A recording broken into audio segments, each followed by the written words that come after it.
Guys, welcome back. Finally getting around to doing my first brew of 2023, and as you can probably see already from the video title, it's going to be something quite a bit different to what I would normally brew up.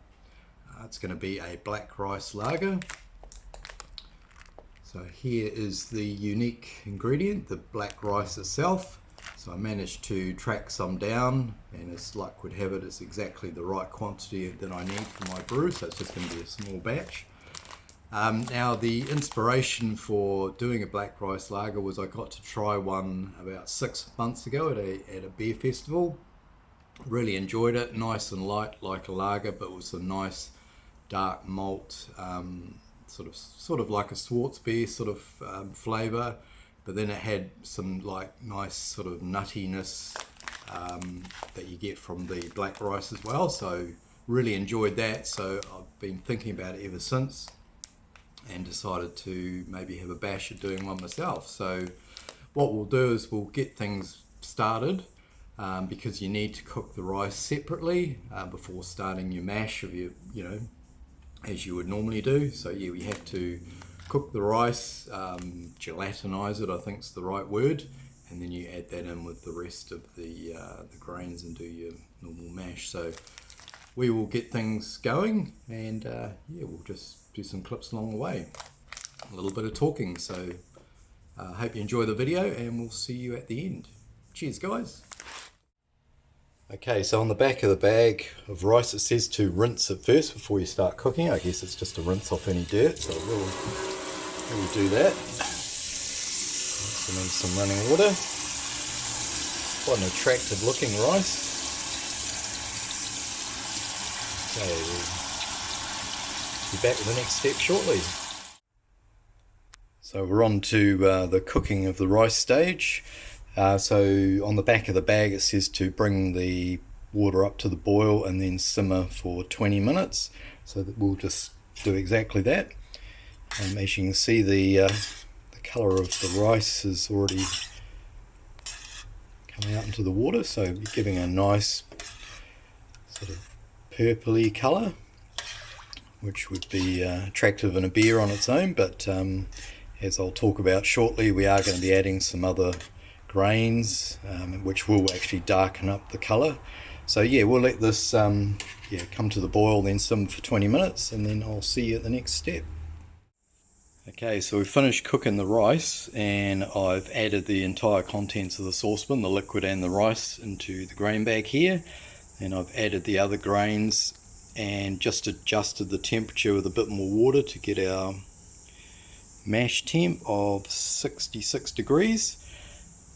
So we'll let this mash for 60 minutes as you would normally for a brew. So we'll put the lid on, and I'll talk to you shortly. Okay, so while the mash is happening, I thought it'd be a good chance to go over the recipe itself. So yeah, black rice lager. So I saw some recipes online. There were sort of variations. Obviously didn't know the recipe for the black rice lager I had at the beer festival, apart from it had black rice in it.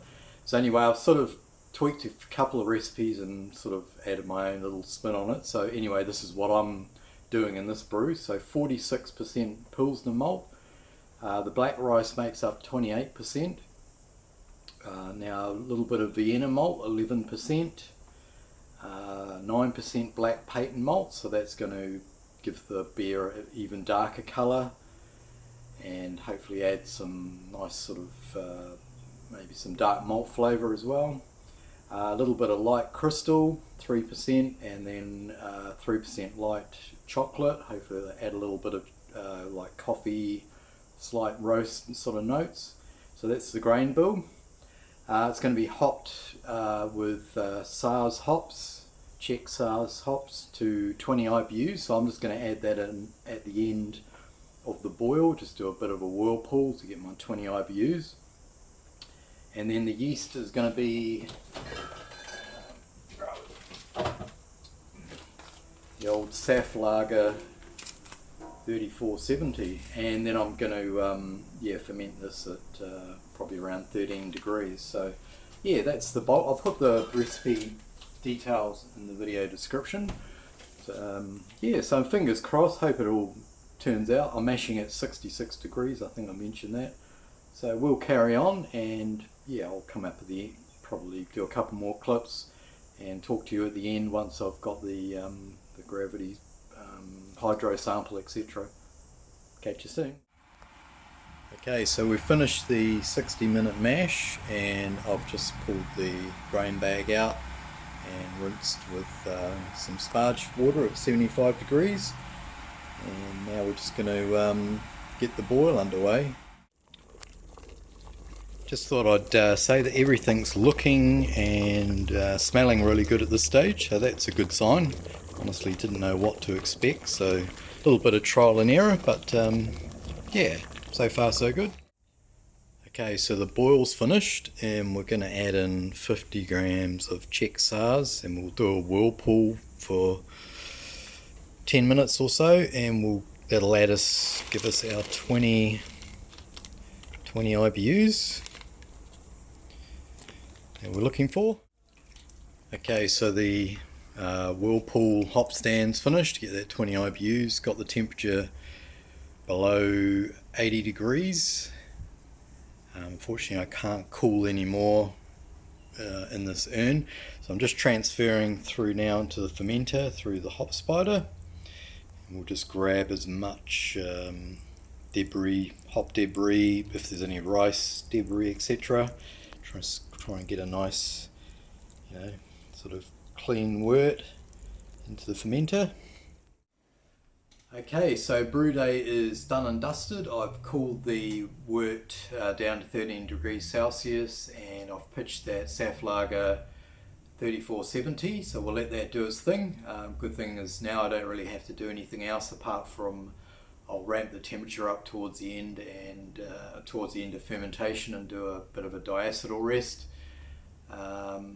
So yeah, that's that side of things underway. So here is the hydro sample itself.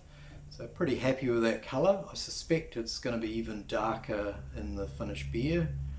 And I used a bit of a Whirlpool tablet, and that's helped some of the solids drop out there. And I'm glad I passed everything through that hop spider just to keep as much hop matter, etc. behind, and there was quite a lot in the hop spider itself. So yeah, happy with how it looks. Just maybe have a bit of a taste.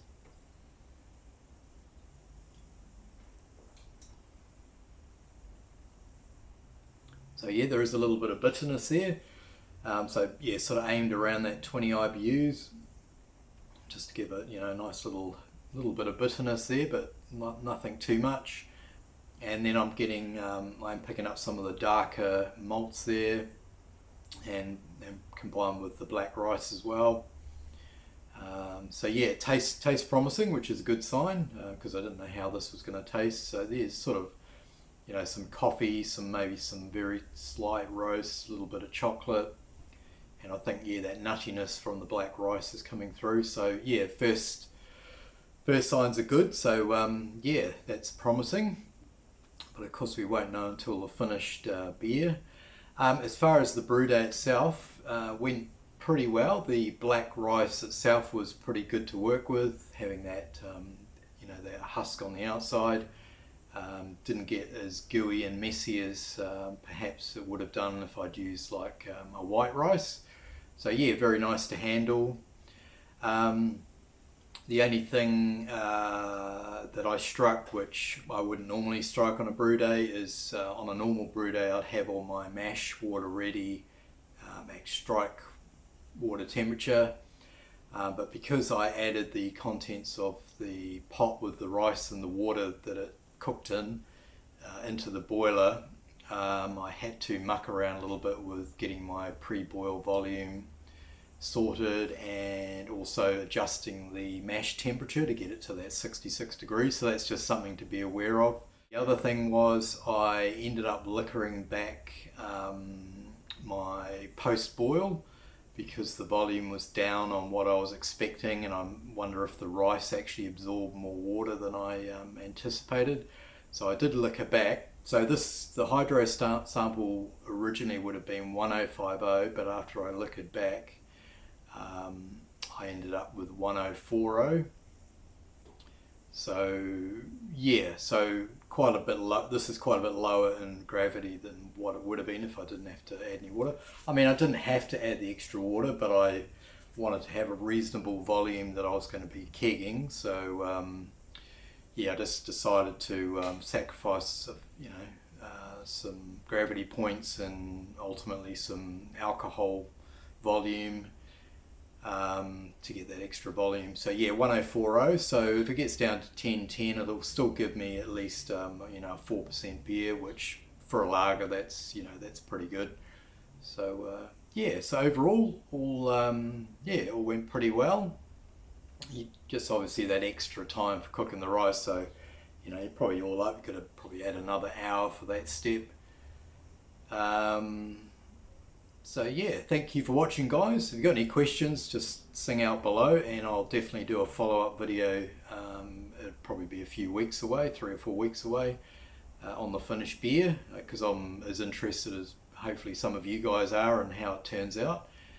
And also I'll put the recipe in the video description. So thanks for watching. Sorry this has probably been a longer video than normal, but hope you've enjoyed it, and we'll catch you next time. Thanks for watching. Over and out.